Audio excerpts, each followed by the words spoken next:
सहनौ भुनक्तु सह वीर्यं करवावहै तेजस्विनावधीतमस्तु मा विद्विषावहै।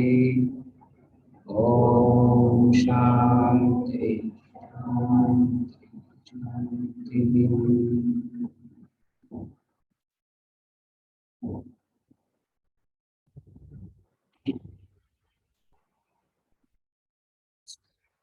You can open this.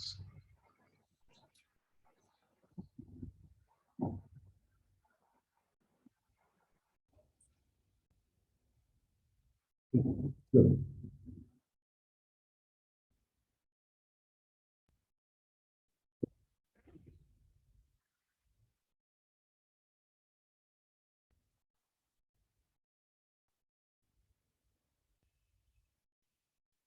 Guru Poornima, the day where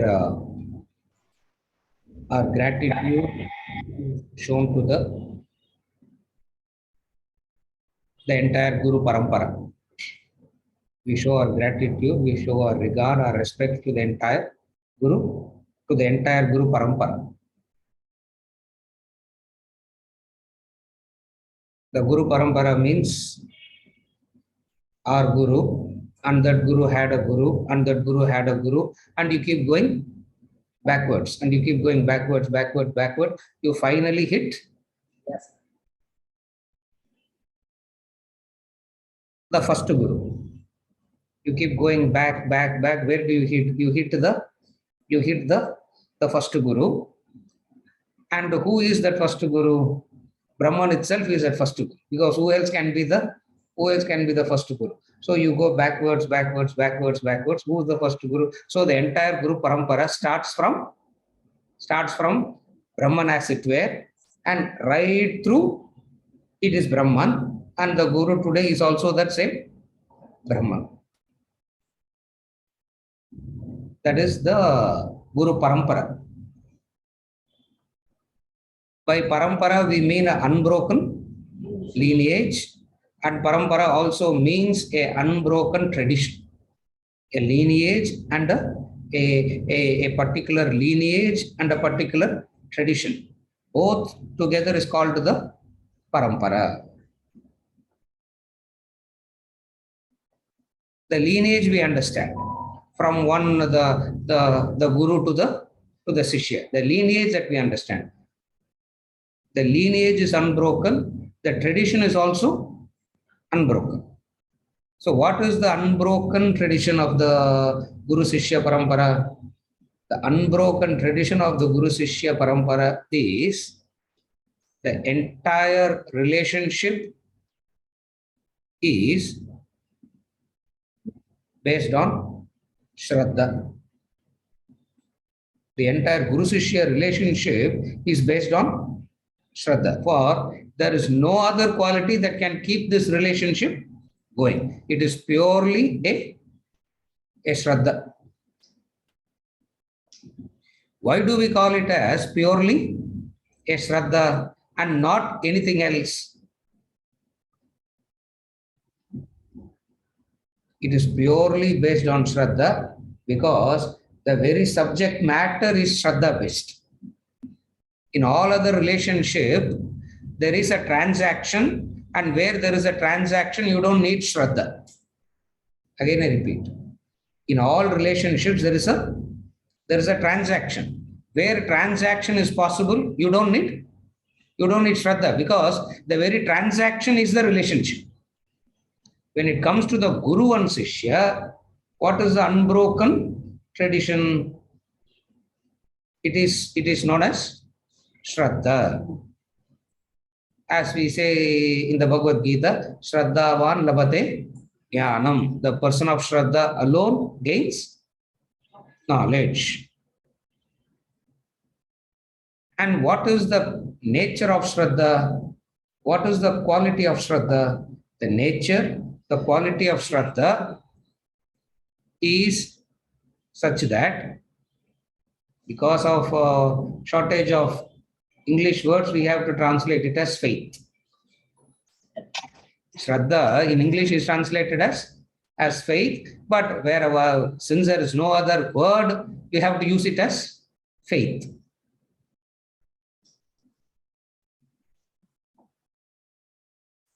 Faith means that which can be shaken at any point of time. That is faith.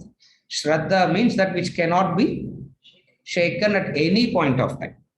The difference between faith and Shraddha. Faith is that which can be shaken. One thing not going your way, something that is not agreeable to you or acceptable to you, the faith goes. Whatsoever happens, the Shraddha doesn't go. This is the difference between faith and Shraddha. Even though in English we have to translate it as faith.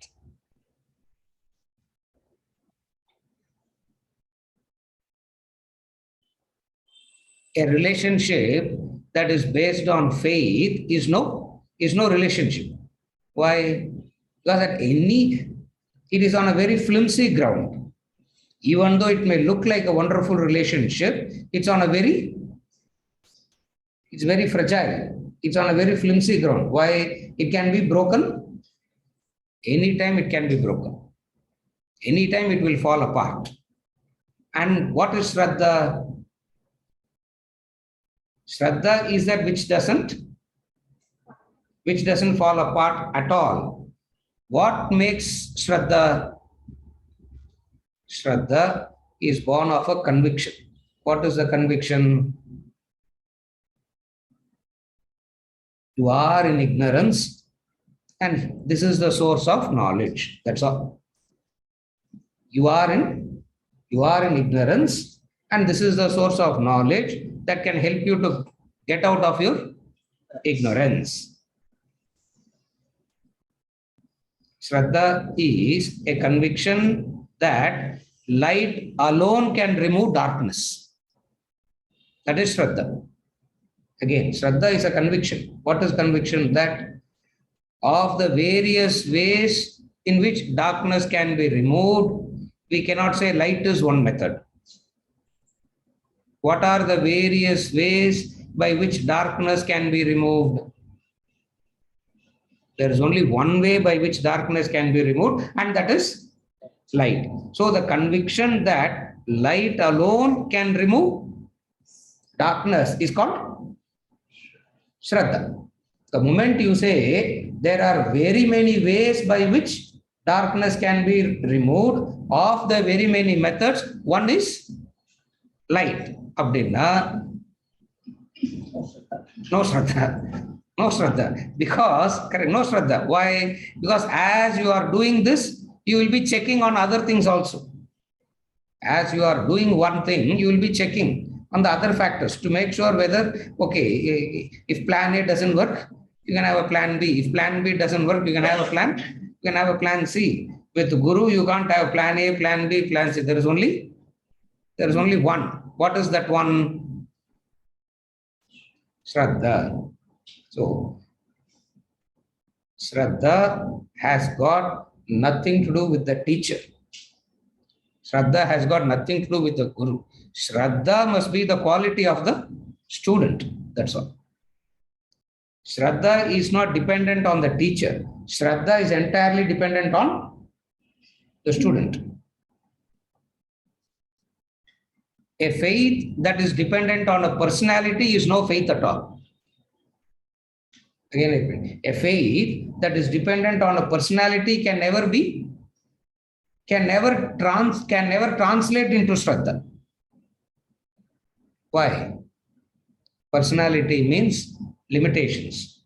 Limitations means something agreeable, something disagreeable, something pleasant, something unpleasant. Therefore, overall, what will happen? A Shraddha that is based on the personality is never a Shraddha. Then on what Shraddha is based? Shraddha is entirely dependent upon one factor.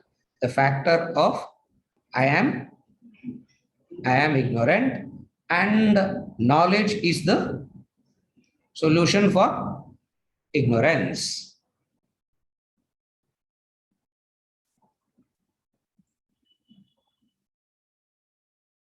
There is a famous text called Guru Gita. On every Guru Poornima, they will chant the Guru Gita. Rest of the day, we won't even remember that. Yeah, Guru Gita. In that Guru, in that Guru Gita, he gives a definition of the Guru, dispeller of darkness. The definition of the Guru being the dispeller of darkness comes from the Guru Gita. So it means it is darkness and light that removes the darkness.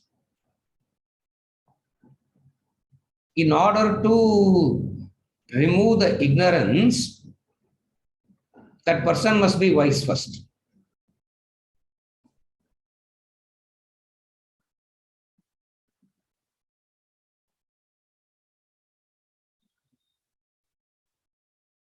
To guide a seeker into the path, you need the person who has traveled the path, who has walked the path already. Then only that person can guide. If that person hasn't traveled, that person can never guide you.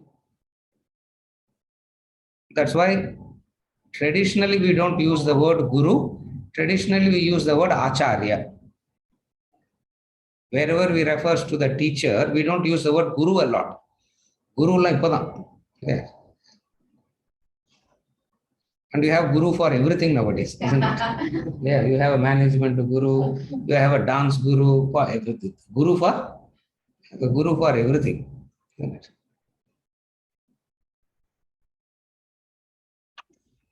In tradition, we don't call them as guru, we call them as acharya. That's why Shankara Acharya becomes Shankaracharya. Ramanuja Acharya becomes Ramanujacharya. Madhva plus Acharya becomes Madhvacharya. So the title is Acharya. Acharya comes from the word Achara. Acharya, the word Acharya comes from the word Achara. Achara means one who has followed the path, the tradition. One who has followed the path, the tradition. Since a person has followed the path, the tradition, that person would be able to guide you through. That person would be able to guide you through. This conviction is what is being,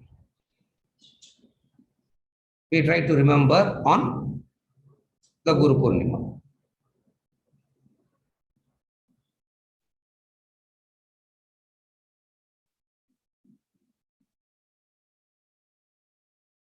Traditionally, Guru Poornima is for the sannyasis a lot. Sannyasis do this Guru Poornima a lot. Sannyasi means seekers. Who is a sannyasi? Sannyasi means a seeker of truth. A person who has left everything for the pursuit of truth is a sannyasi. Who is a sannyasi? A sannyasi is one who has, that person has left everything for the sake of following the truth.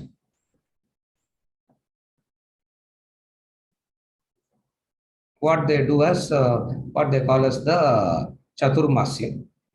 The Sanskrit word Chatur means 4. 4 months they will be in a place. Otherwise, more than 3 days they will not be in a place. See, traditionally, these gurus, they won't be in a place for more than 3 days, 4 days maximum. They keep moving. This is the time where they will be stationed in a place for 4 months. Now they have reduced it to 2 months. Nobody stays in a place for 4 months. or even the so-called gurus today, they stay in a place only for 2 months, because you can call it as 4 months or you can call it as 4 pakshas. So they take the convenient interpretation and they stay for 2 months in a place. Doesn't matter whether they're 2 months or 4 months or 365 days. It is not the number of days. It is the seekers. While all other days are an entertainment, in Guru Poornima there's no entertainment. Diwali you can have an entertainment, isn't it? Ganesh Chaturthi also you can have an entertainment. Krishna Ashtami also you can have some entertainment. Ram Navami also you can have some entertainment. Now what entertainment you can have on Guru? Okay. Only the gurus get entertained. Okay. Nothing else happens for the disciples. A day where remembrance of Shraddha as the only tool for evolution. It is known as Shraddha.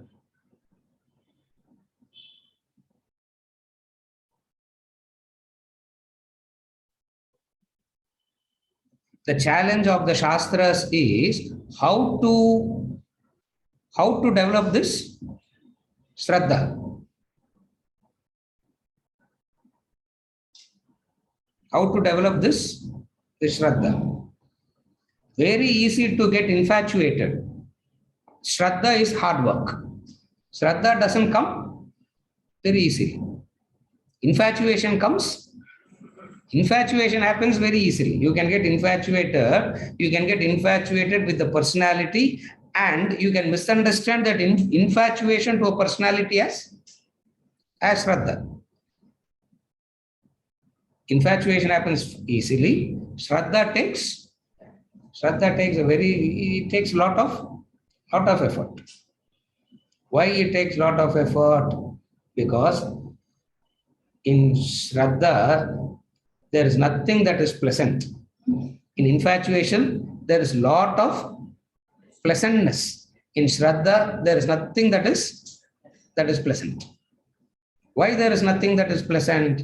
Because all that you are asked to do, all that you are told to do, nothing of it will be your liking. Therefore, it will be hard work only. In infatuation, infatuation is very easy. And what does infatuation means? Something that caters to you, something that caters to your conditionings, something that caters to your likes and dislikes, something that caters to you.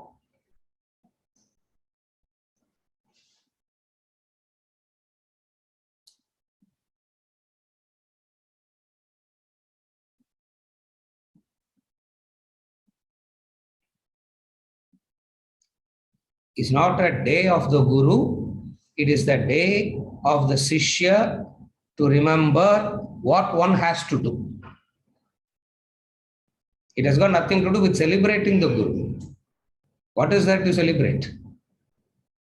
So it is a day for the Shishya to remind oneself, to remember as to what one got to do in relation to the path, the pursuit. Therefore, the Guru has no meaning without the Shishya. That's why both go together. Guru Shishya, we say. We will never talk about the Guru per se. The Guru always goes with the Shishya. Guru Shishya Parampara will say.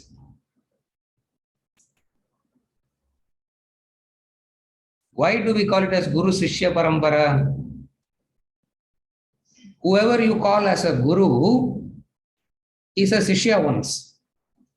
And that Guru who was a Shishya once had a Guru. And that Guru was a Shishya once. So if you look back, there is only one Guru, and right through there is only series of Shishyas. Yeah, that's why it's a wonderful parampara. It's not Guru Shishya Parampara. There is only Sishyas right through, having only one Guru. And that one Guru is the Supreme Reality itself. What we call as Shiva, or what we call as Narayana, or what we call as Krishna, doesn't make any difference. Why? Because the Guru of today was a Sishya. In fact, to become a Guru, that person should have been a Sishya once. A person who has never been a Sishya can never become the Guru. In fact, he never claims the status of a Guru. He always claims the status of Sishya. That's why it's called Guru Sishya Parampara. No Guru claims the status of saying, I am the Guru. They always claim the status of Sishya. Even after enlightenment also, they will maintain the status of the Sishyahood only. That is the parampara. That is the parampara. That's why you find in the stories all the wise avatara purushas themselves go and stay as Sishya and live under Guru for a while. You see in Ramayana, Rama goes to a sister as a Sishya, and right through he remained as a student of Sishya. You see Krishna went to Gurukula, and he remained, and even though he is a teacher on his own right, in the Bhagavad Gita, he takes two stances. Whenever he is telling Arjuna something directly, he says, I am telling you. Wherever he talks about the reality, he says, this is what we have heard. This is what we have heard. Again, there also he placed these two things. Wherever he gives a direct advice to Arjuna, he will say, I am telling you, do this. Wherever he talks about the reality, he always says, Ahuhu. Ahu means, this is what has been told in the parampara. Therefore, Guru Poornima has got nothing to do with the Guru. It has got everything to do with the Sishya only. Yeah. And who is a Sishya? A Sishya is one who is interested in Siksha. One who desires to be disciplined is a Sishya. If a person thinks I am already disciplined, the wise man will go to the next person because he has got no time to waste. Why? Because a Sishya means one who is interested in getting disciplined, Siksha. Second, a Sishya means one who can accept the Shastra as the Sasana. Sasanatu iti Shastra. That is the meaning of the word Shastra itself. Shasana means a law, a command over which you have no choice. You got to obey, you got to follow. What is the command? Whatever the Shastra says is the command. And Shastra means it will be very, that which is difficult is called the Shastra. That which is easy is not. That which is easy can never be a Shastra. Shastra means it is difficult. Why Shastra means it is always difficult? Because it always tells you, wherever you are, as you are wrong. Maybe 20%, maybe 30%, maybe 80%, maybe 90%, maybe 99% grown. Shastra says, as you are wrong. As you are wrong. When will they say you are right?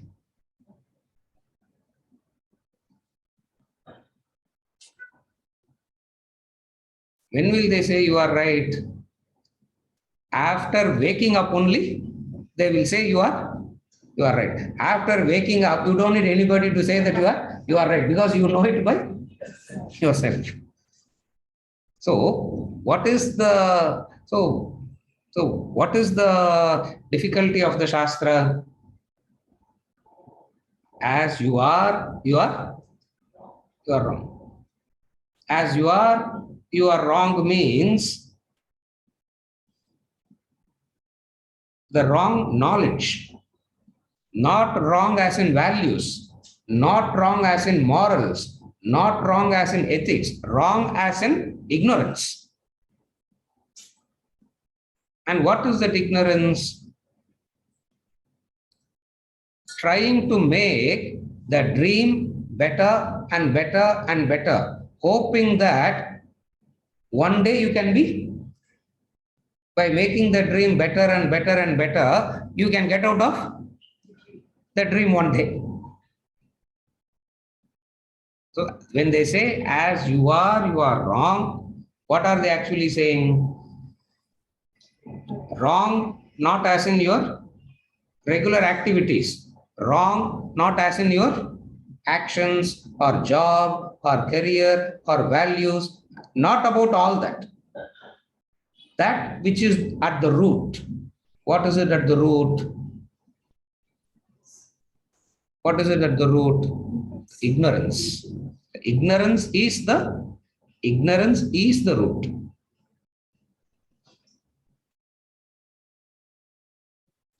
Very difficult to accept that I am ignorant. Shishya is one who can accept it. That's the difference. Very difficult is to accept I am ignorant.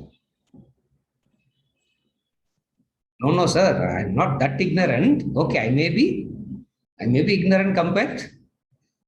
Our knowledge and ignorance is always in comparison. Maybe I am not. I'm not that ignorant. Maybe I understand there are small areas here and there I'm ignorant, but more or less I'm okay. I'm not that ignorant. And what do they mean by ignorance? In Vedanta, what do we mean by ignorance? Ignorance is assuming the false as real. That's what ignorance is. Assuming the false as real is ignorance. And what is knowledge? And what is knowledge? It's not knowing the real as real. What is knowledge?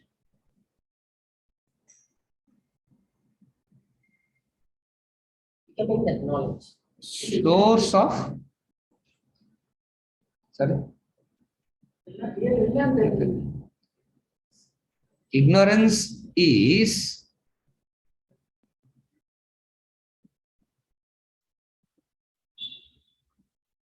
in the ultimate sense, from the spiritual angle, ignorance is a misunderstanding that all this is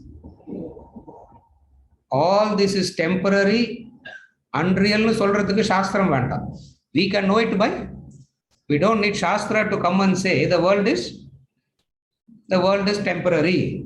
We don't need, because your own experience will tell you, your own experience will teach you that which you can know it by yourself. You don't need Shastra to come and say. Then what Shastra comes and says? There is a very big misunderstanding. What is a very big misunderstanding? The very big misunderstanding is a belief that we may not be so concerned about all these things, but they are concerned. But they are concerned about it. Enlightenment or moksha doesn't come under the realm of experience. Believing that enlightenment is an Experience is ignorance. For enlightenment doesn't come under the realm of experience. It doesn't come under the realm of any experience. So what is ignorance here? Assuming the false as real. What is false? That which is temporary by nature, somehow you try to make it permanent.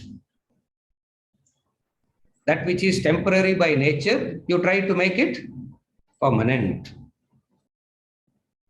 We have seen this any number of times. What is the nature of anything? What is the nature of the world? Okay. The five phenomenal factors of life, isn't it? Birth, growth, disease, decay, death. Birth, growth, disease, decay, death.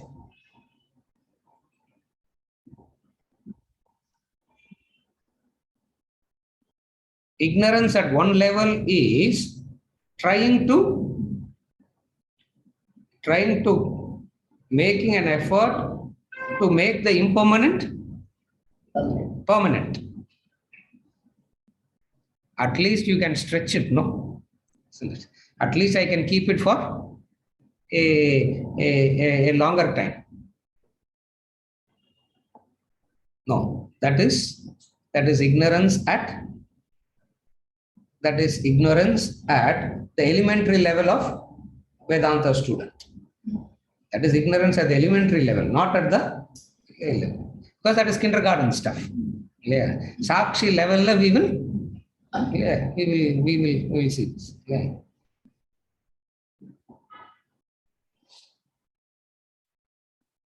And father also can't be listening to the father also can't be at the same level of the daughter. No. So it means there are grades. Since human beings' life is experience based, there is a misunderstanding that enlightenment is also an experience. One thing that they keep repeating again and again and again, that's why Vedanta, that's why these people are very difficult to accept, is because when they say enlightenment doesn't come under any realm of experience. That's why it is too difficult to accept. Enlightenment as a mystical experience is very acceptable. That is why mysticism is so popular.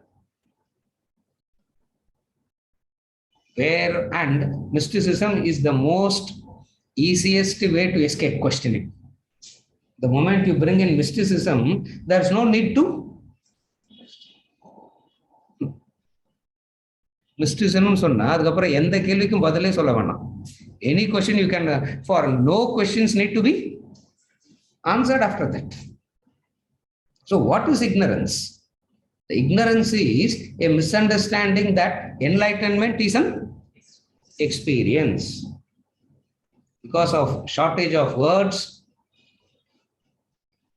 we use the word. We have to use some word, no. We have to use some word. And any word that is used, this is the problem of the word. Any word that is used, you will understand the meaning of that word with what you know already. So whatever words you hear, you keep interpreting it or you keep giving it a meaning according to what you know already. What is it that a human being knows already? Experience. Therefore, whenever they hear about moksha, enlightenment, it is understood as another experience. Maybe a much better experience, maybe a much longer experience. But there cannot be something called a permanent experience. Why? Permanency and experience doesn't go together. You cannot have a permanent experience Because permanency and experience doesn't go together. Experience itself means what? It wasn't there at some point of time. It is there now, and it will not be there at another point of time. That's what is called an experience. If something is there ever present, you cannot call it as, what can you call it as? There's no word. There's no word that can describe. That's why Vedanta called it as anirvachaniyam. Anirvachaniyam means that which cannot be described by any word. That which cannot be described by any word. We have a whole volume of literature. This is the paradox of the whole thing.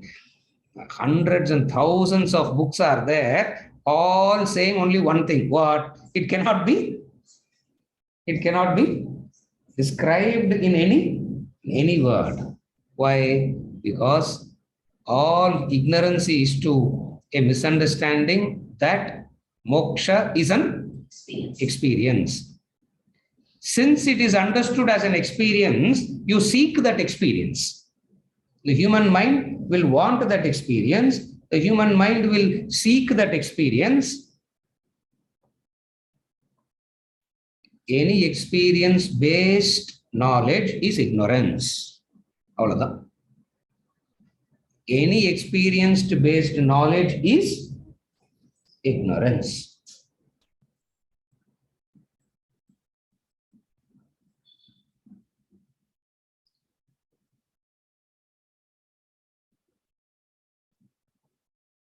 A student understanding this develops Shraddha. So all this is told for what? To develop Shraddha. Why? Because if it is an experience-based thing, you don't need to develop Shraddha. All that you got to do is what? Follow a particular procedure, you will get it. There's no need for any Shraddha if it is an experience-based. And in Vedanta, in spiritual path, it is purely Shraddha. Why? Because it can never be, it is not an experience. Why? Because experience happens in duality. Technically speaking, experiences happens in the realm of duality. And what is the misunderstanding of duality? You stand in front of mirror. Are they two? Again, I repeat. You stand in front of a mirror. You see two, no? Okay, you go to a mirror house. You see many. Where there are two, where there are many, are they many?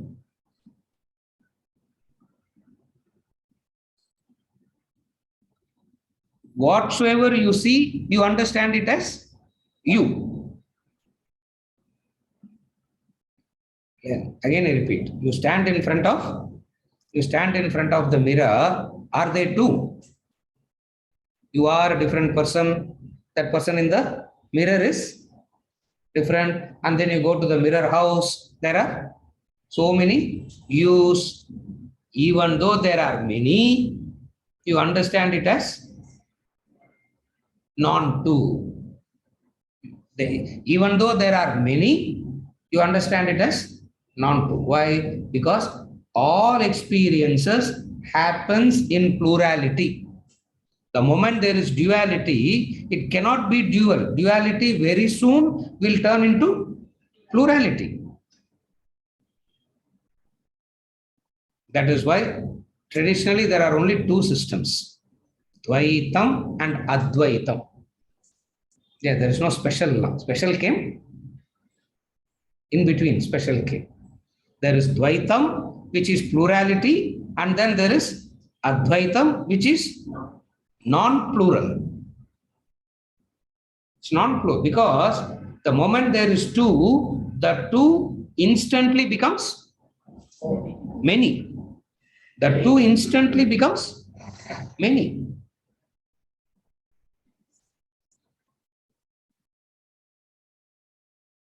What is ignorance? If this is what Guru Poornima lecture, now we wouldn't have. Yeah, we wouldn't have come only. We thought you will say something which is more better. Why we come and sit? At least we are going to have a nice dinner after this, so it is okay. At least we'll just keep passing time till 8 o'clock, and then at least we'll have a good dinner and go. What is ignorance? A misunderstanding that enlightenment is an experience. That's all ignorance is all about. The moment you can change that, all the spiritual practices that the world is doing will change. Meditation. Why meditation? Because in meditation, you can have enlightenment as an experience. You go to temple, you can have God as an experience. Why? A human being cannot conceive of anything other than an experience. But sir, we get wonderful. Then sir, we get wonderful experiences. That wonderful experiences will very soon turn into bitter experiences. Why? Because wonderment has to necessarily turn bitter, and bitter will necessarily turn wonderment. Therefore, what does the Guru keep saying? It is not an experience. When they say it is not an experience, it is not a specific experience. Again, I repeat, when they say it is not an experience, they don't mean it as a specific experience. Venkatachalam, are you able to follow? You cannot take one experience and say, this is Brahma Anubhava, even though there is a word called Brahma Anubhava. It's a word. It's a very, very poetic word, which should not be taken literally. The experience. Why? Because when they say enlightenment is not an experience, what is meant is it is not a specific, a particular experience, a specific experience. And they all talk about their experience of enlightenment, no? There are so many people who talk about enlightenment as, how did you experience enlightenment? Yeah. What is outside is inside. What is inside is outside. I only saw, I don't know what all description is.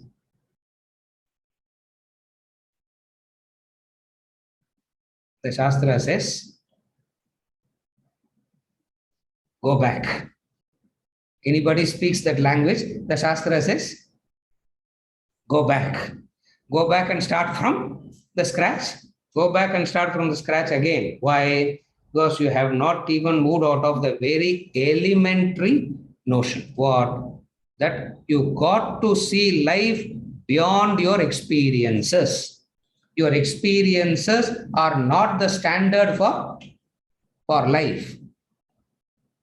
Life is a phenomena that is not defined or should be understood through your experiences.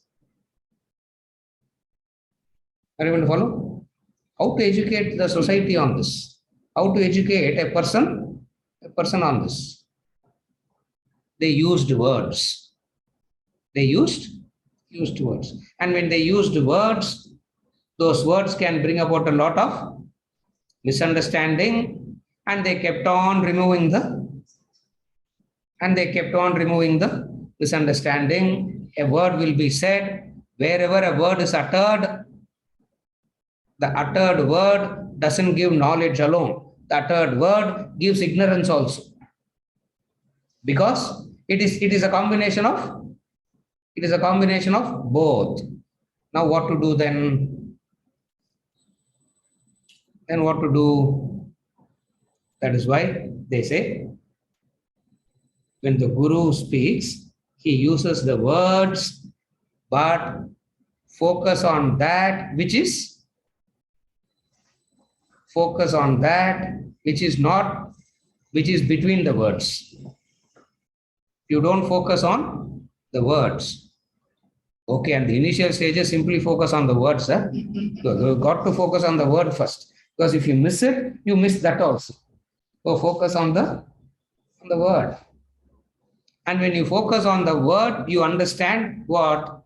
That's why the language of contradiction. That's why the language where you got to focus on the word, and the word conveys something which is very, very meaningful. What is the meaningful thing? Your experiences are not the determining factors for life. You don't understand life based on your experiences. And everybody's standard of life is based on their experiences only. Because experience, if you understand life based on your experience, you are the center. That's called selfishness. When you understand life based on your experiences, if your experience is good, life is good. If your experience is bad, life is bad, isn't it? When you are in a good mood, butterflies flying is very beautiful. When you are in a bad mood, Niagara Falls also is very unpleasant. Yeah, even Niagara Falls can be very unpleasant. And I felt it as very unpleasant. The company of people.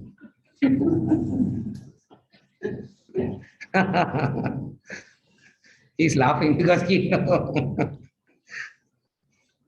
It all depends. So the experience is that the misunderstanding is you take your experience as the standard of life. That is ignorance. That is ignorance. Because your experiences cannot be the standard of life. Your experiences aren't the standard of life. Why? Your experiences themselves are limited by the mind, the instruments, whatever be it. So what does the Guru come and say? Whatsoever you experience, he keeps saying, I have a very bad experience. He will say, not that. I have a very good divine experience. He will say, not that. It means what? It has got nothing to do with your experience. For an ignorant person, everything is gotten to do with their own experience only. For they cannot conceive of anything outside of experience. Therefore, what happens? Enlightenment also becomes another experience-based research. Another experience-based search. Meaning a particular experience, whatever be that particular experiences.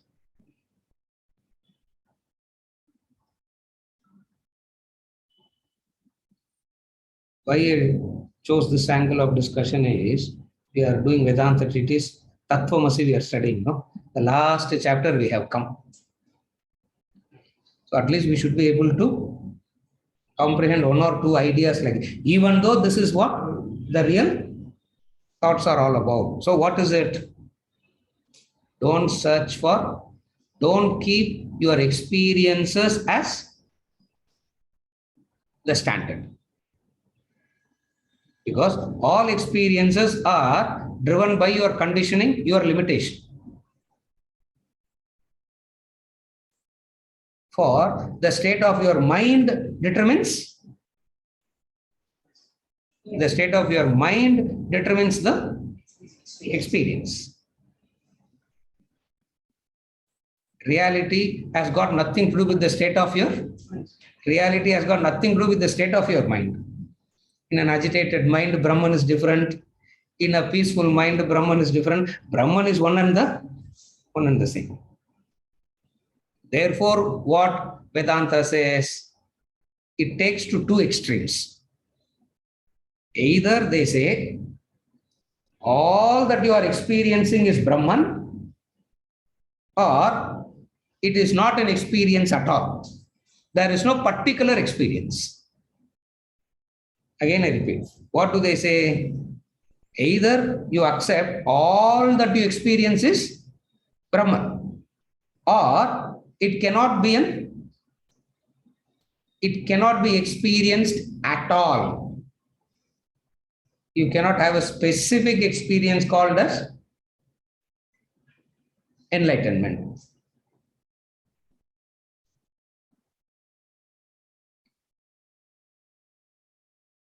Instead of taking the second thought, we take the first thought. What is the first thought? There are only two thoughts. Either you say all that you are experiencing is Brahman, or Brahman cannot be experienced at all. Of the two, what is it that the Shishya chooses? The first one. Why? Because at least some experiences is accounted for. So what do they do? Vasudeva Sarvamiti. In the Bhagavad Gita he says, Vasudeva Sarvamiti. All gods and goddesses have Sahasranama, isn't it? All gods have 1,000 names, goddesses have 1,000 names and all that. 990 names will be common for all gods and goddesses. You know that? You won't have specific names. 990 names are common for all gods and goddesses. In that, one thought will be common. What? It is that particular deity everywhere. You can call it as a particular deity or you can call it as Brahman, doesn't make any difference. So what does it mean? Either you say all that you are experiencing is Brahman. The good things that you are experiencing is Brahman. The bad thing that you are experiencing is, in fact, there is no such thing called good and bad. There is only Brahman. Who says that with conviction? A person who has experienced that says this with conviction, and you have Shraddha in that saying. That person who has Shraddha in that saying becomes a Shishya. Becomes a Shishya.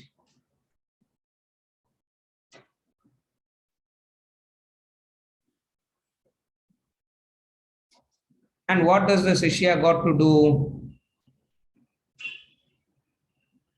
For this teaching, the Shishya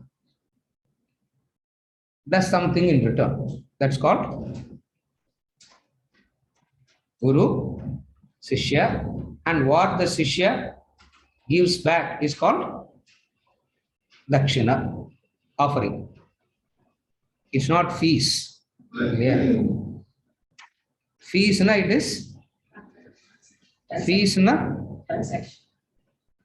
What does fee means? Fee means it is fixed. Dakshina means it is not fixed. Fees, na? Fixed. You pay the fee, you get in here. If you can't pay the fee, go to some other place. You can't come. Fee means it is fixed. Dakshina means, that's why it's called offering. It is called offering. Dakshina. Two words. From the angle of the Guru, it is called Prasad.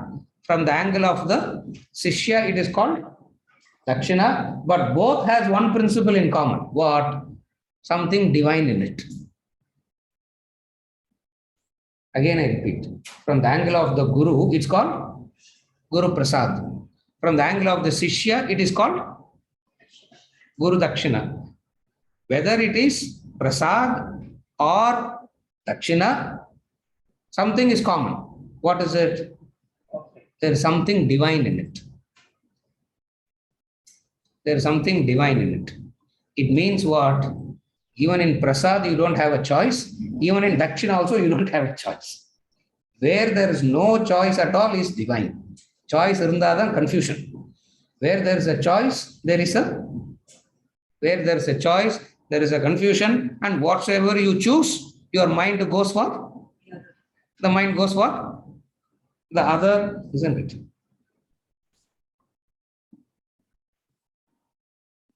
You choose something, you come back, and you will think about that which you didn't choose, no? Isn't it? Choice always has this. It's choiceless. Choiceless means it's divine. So prasad means what? You never know what is going to come. That's why it's called prasad. Yeah, prasad means முன்னாடி announce பண்ணிட்டு கொடுத்தா that's not prasad. Dakshina also means something in common to both. What? There's an aspect of divine in it. To summarize, remover of darkness. What is the darkness they remove? Any experienced based knowledge is ignorance. That's all. All experience based knowledges are called ignorance. It means from birth till death, from janma to janma, what is only there? Only ignorance. And this is not an experience. I had a wonderful experience. That wonderful experience is always in contrast to some bitter experience. So you have a bitter experience. You had a bitter experience. In contrast to that, this looks like a wonderful experience, and very soon this wonderful experience will turn into bitter experience. That's why they say, virundu marundu moon naalik mela irukudadu, they say, isn't it? Why? Very soon it will turn bitter. Experiences, being of the nature of plurality, cannot give you. Therefore, you don't blame the experience. Why? The nature of experience is such that. Since we do not know anything other than our own experiences, that is why we always ask, how was your experience? How was your experience? You have to, academic question, academic answer. What is academic question? How was your experience? What is academic answer? Wonderful experience. Academic question. How is Niagara Falls? Academic answer. Wonderful. How is Vedanta class? Academic question. Nothing is understood. What is ignorance? Your experiences are not, doesn't define life. You don't understand life through your experiences, full stop. That's all. You don't understand experience, you don't understand life through your experiences. Because if you understand life through your experiences, you'll have very conflicting views about life. If you see it as something which is uncontaminated by your experiences, you have the real understanding of life. And that real understanding of life is what? Brahman. Brahman. You see, Brahman is another word, reality. Brahman. Those who have walked the path through whatever disciplines, whatever it is, they tell us This is it. And what does the Shishya do? Shishya accepts that. With this, I conclude. What makes the Shishya to accept that? Because he has already examined everything from the world and found that as limited. Remember Mundaka Upanishad, famous verse. Pariksha Lokan Karmachitan Brahmano. Mantra Part 2, Mantra 10. Section 1, Part 2, Mantra 10. Pariksha Lokan Karmachitan Brahmano. What makes the Shishya accept this? Because the Shishya has done Pariksha. Pariksha means he's examined the world already. Having examined the world already and found nothing. Therefore, Shraddha comes to that Shishya. If you have not examined the world in the way it ought to be done, you will never have, you cannot have Shraddha. You may be impressed, you may be inspired, you may be benefited. Some of your pinpricks of life may have been taken care of by this knowledge and understanding, but that's not the reality. So who is a Shishya? A Shishya is one who has done examination. So if you want to understand Guru Shishya, who is a Guru and who is a Shishya, Mundaka Upanishad puts it very beautifully. Mantra 10, Section 2, Section 1, Part 2, Mantra 10. Starts with this, Pariksha Lokan, Karmachitan Brahmano, Nirvedam, etc. Samitpani, because of doing that, is ready. Samitpani, carrying the faggot sticks, is going from place to place in search of the master, carrying that Samitpani. And who's the Guru? Shrotriyam Brahmanishtam. That two we are not discussing. Shrotriyam and Brahmanishtam. Shrotriyam means, Brahmanishta means one who is established in Brahman. Shrotriyam means one who can guide the other also. Shrotriyam means one who can guide the other. Not only he is established, that person would be able to guide the other. This is Guru Poornima. So to summarize it in one word, what? Shraddha. What is Shraddha? Shraddha is required because the subject matter is beyond your experiences. That's why Shraddha is required. If it is under the realm of your experience, Shraddha is not required at all. Since it is beyond the realm of your experiences, Shraddha is required. And the presence of the Guru is the inspiring factor for Shraddha.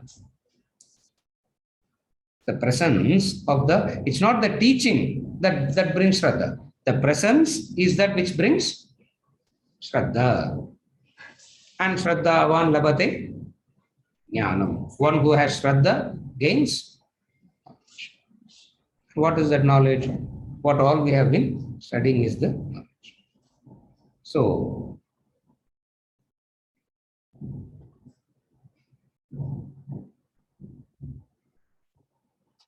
this is the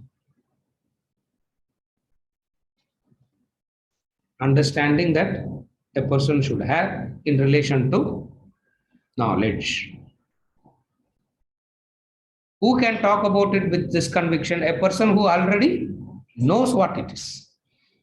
That person who already knows what it is becomes the Guru. Shishya is one who is seeking it. The Shishya is one who is seeking it. With this, we pay our respects, our gratitude to the entire parampara. That entire parampara is symbolized by your Guru. Everybody will have a Guru, and that Guru is not that Guru. It's not that person. That person symbolizes the entire galaxy, the entire parampara. And when we say that person, That's why I said it's not an infatuation to that person. That person is a symbolic representative of the entire parampara. This is Guru Poornima. So we remember the parampara, we remember the knowledge, and also show our gratitude. This is the Guru Poornima. With this, we conclude for today and we'll move on to the text from next week. Anshu, next week, sorry. You came prepared, but next week we'll do the text.